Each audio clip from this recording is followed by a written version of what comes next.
Hola, mi nombre es Violeta Val y en este video te voy a contar sobre mujer, raza y clase.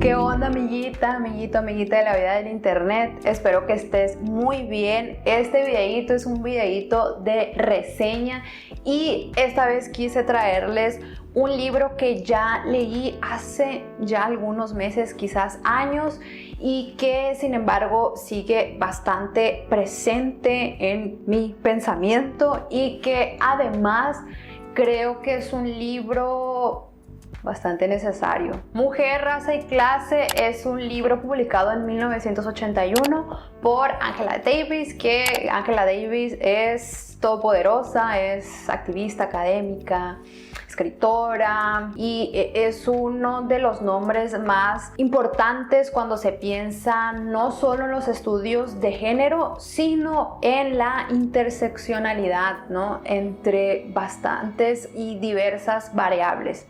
En este caso, el libro Mujer, Raza y Clase es quizás uno de sus libros más famosos, que está compuesto por 13 ensayos, en donde exactamente Angela Davis trae esta propuesta de ver el género también atravesado por la raza y por la clase y cómo estas convergencias, ¿no? de distintas categorías operan en la sociedad. Antes de compartirles 3 ideas que para mí fueron como lo que yo me llevo de este libro y que para mí también ejemplifican o refuerzan cada uno de estos 3 pilares de los cuales el libro nos habla, ¿no? Que es la clase, que es el género y que es la raza.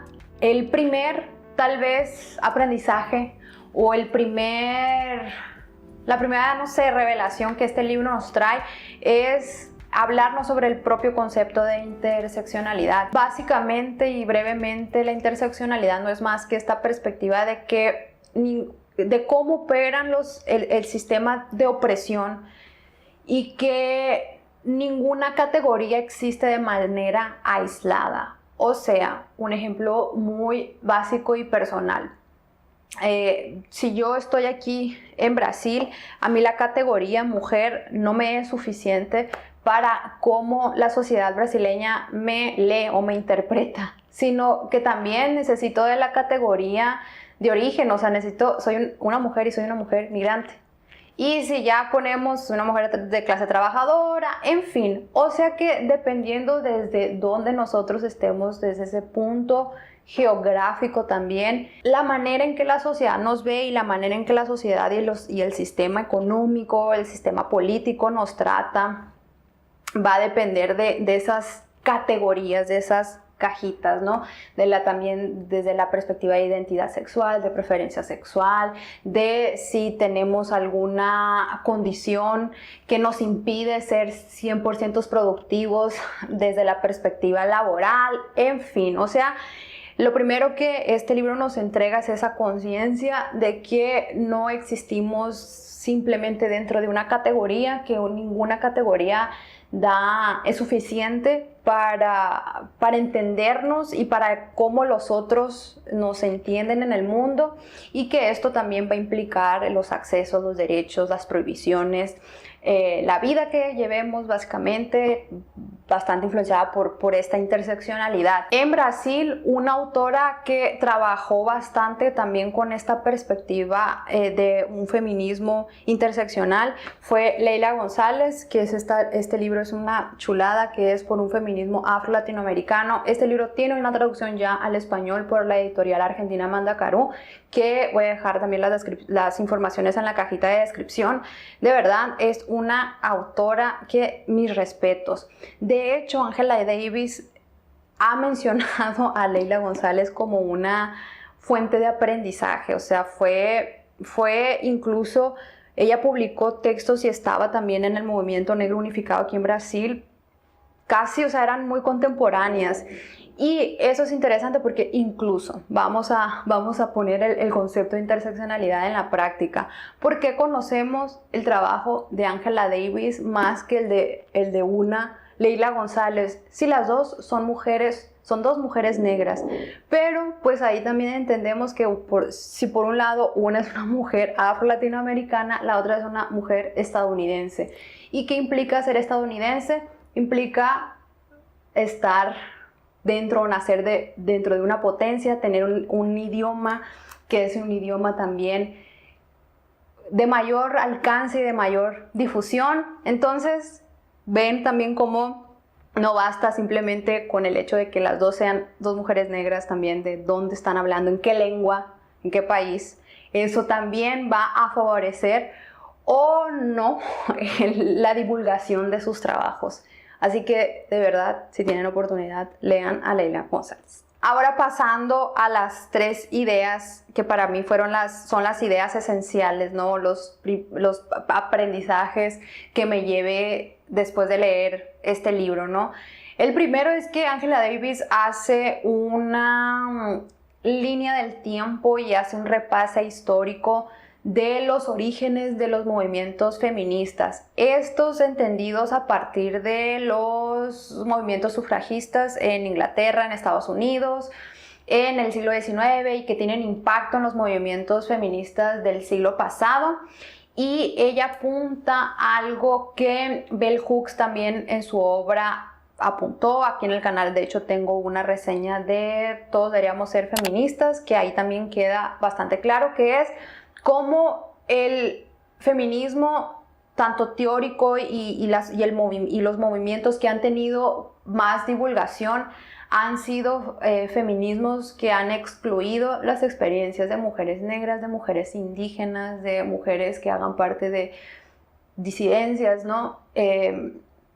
Y que esta exclusión también, pues no nada más es simbólica, sino que también se refleja en las preocupaciones o por lo cual estos grupos están luchando. Un ejemplo también muy simple y que la propia Bell Hooks cita en su libro es cómo las mujeres, por ejemplo, lucharon, ¿no?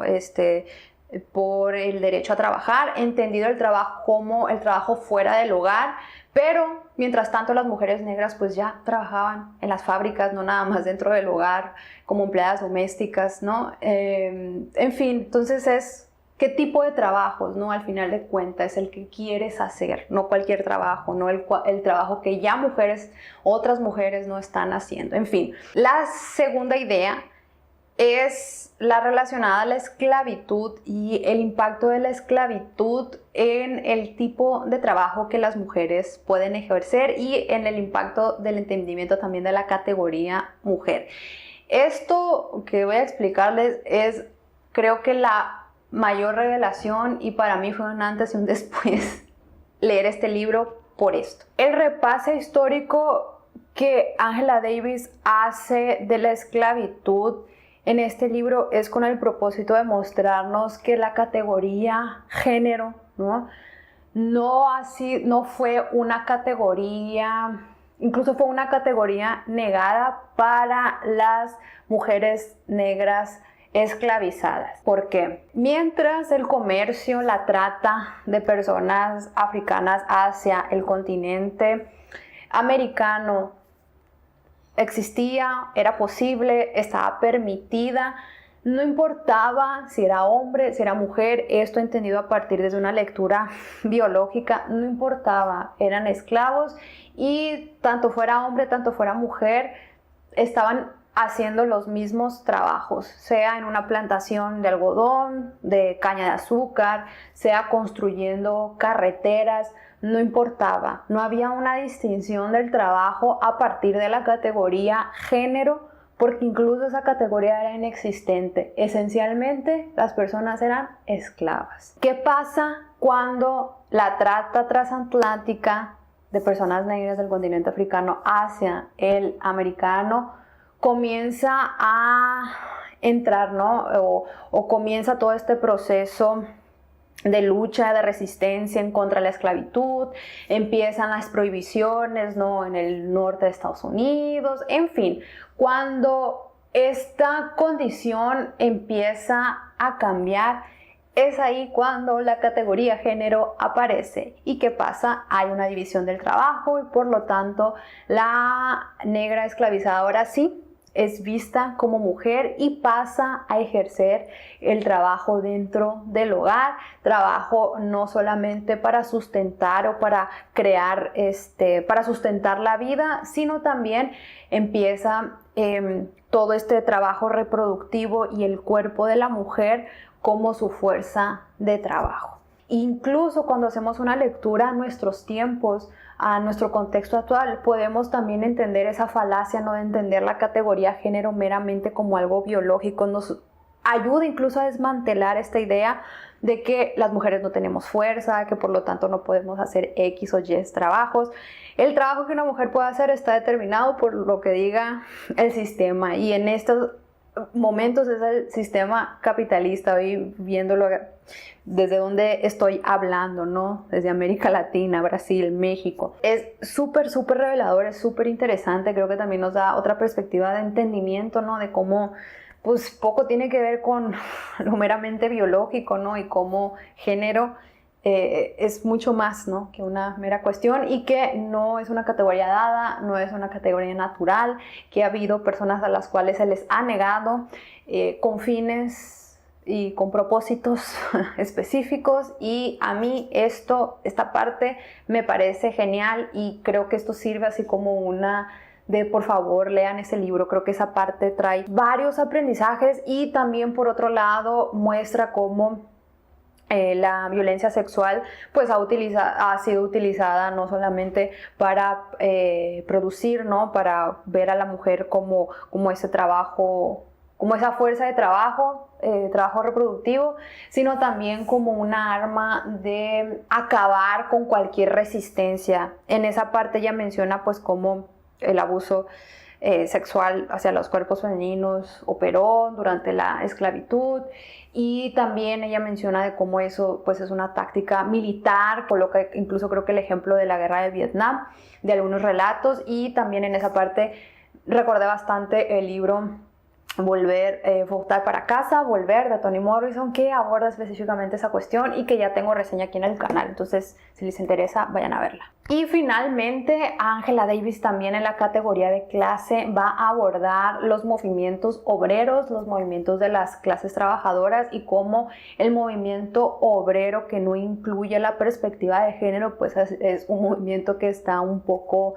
destinado al fracaso, y de cómo también este movimiento, el movimiento obrero y el movimiento feminista, principalmente desde esa perspectiva del feminismo negro, han contribuido, y cómo esas causas se cruzan y no existe la una sin la otra, no existe acabar con la desigualdad económica si no se acaba con la desigualdad de género, ¿no? En fin, entonces esa también es muy interesante, porque incluso ahí sí también Angela Davis nos hace ver sus referencias como una pensadora marxista, y creo que cuando leí este libro en este aspecto también aprendí muchísimas cosas, y aunque también todo lo que ella dice es súper enfocado en la historia estadounidense, entonces eso también nos lleva a pensar un poco de cómo esos movimientos históricos, ¿no?, todas esas cosas que ella menciona nos hace preguntarnos cómo han sucedido en nuestros países, ¿no?, en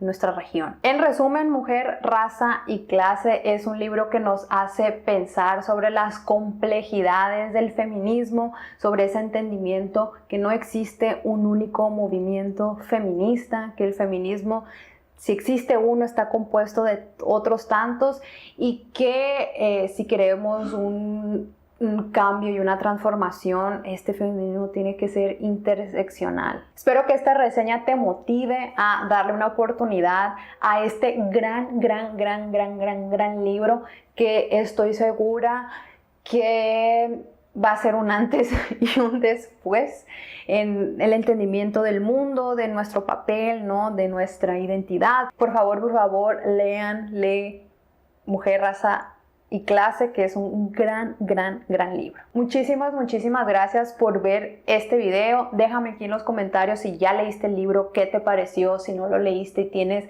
alguna duda, en fin, cualquier cosa, súper bienvenida aquí en la cajita de comentarios. Y espero que sigas volviendo a este canal. Tenemos muchos videos por aquí, mucha reseñita, mucho resumen de lecturas. Y bueno, espero que te sigas dando aquí unas vueltas por aquí. Muchísimas gracias por ver este video. Nos seguiremos viendo en los próximos. Até mais.